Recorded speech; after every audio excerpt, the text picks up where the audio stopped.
Ndugu wa Tanzania, nawasalimu kwa jina la Jamhuri ya Muungano wa Tanzania.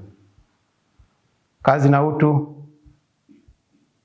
Naitwa Luteni Kanali Sylvester Morris Mangule, Mkurugenzi wa Habari na Uhusiano wa Jeshi la Ulinzi la Wananchi wa Tanzania.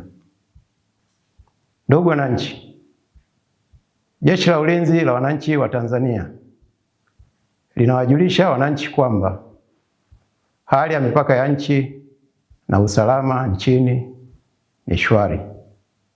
Hali hii imechangiwa na hali ya wananchi ya kulinda na kudumisha amani na moyo wao wa kizalendo katika kushirikiana na vyombo vya ulinzi na usalama.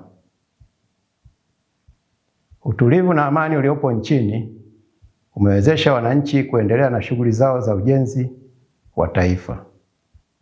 Pamoja na uwepo wa hali ya amani na utulivu, kumekuwa na uhamasishaji na upotoshaji unaofanywa na wasioitakia mema nchi yetu, kwa kuwataka wananchi kushiriki kwenye vitendo vya vurugu na uvunjifu wa amani na utulivu nchini.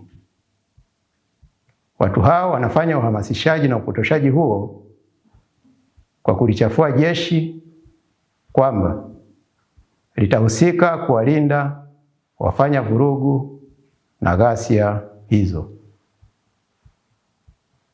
Vitendo hivyo vinaweza kusababisha madhara kwa washiriki na wananchi wengine, uharibifu wa mali, kuvuruga shughuli za wananchi za kila siku na hatimaye kuharibu uchumi wa nchi.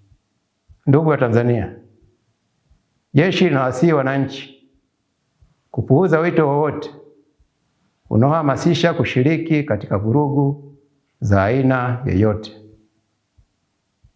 Pia linawataka kutoshiriki katika vurugu na uvunjifu wa amani, bali waendelee na shughuli zao za kila siku za ujenzi wa taifa bila hofu yoyote.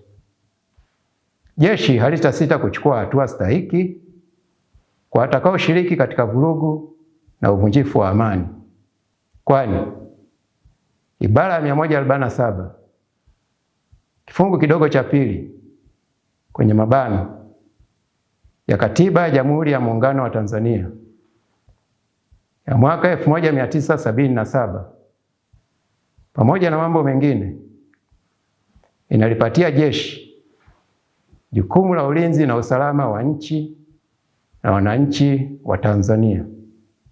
Aidha, jeshi limepewa mamlaka ya kisheria kusaidia mamlaka za kiraia pale kunapotokea vurugu, ghasia na uvunjifu wa amani nchini kwa mujibu wa kifungu cha 22 cha Sheria ya Ulinzi wa Taifa sura ya 192. Ndugu wananchi, jeshi linaomba wananchi kutoa taarifa kwa viongozi wa vijiji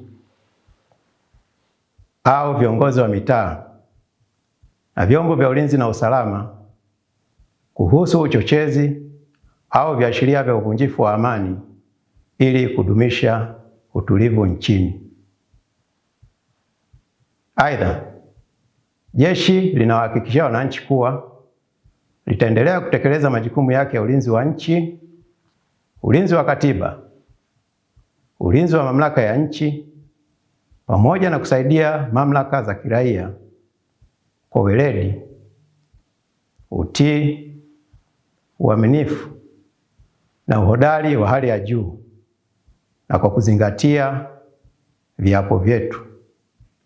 Ndugu wa Tanzania, jeshi linaendelea kushirikiana na wananchi pamoja na vyombo vya usalama ili kudumisha amani, utulivu na umoja kwa maendeleo ya taifa pamoja na wananchi wake. Asanteni sana.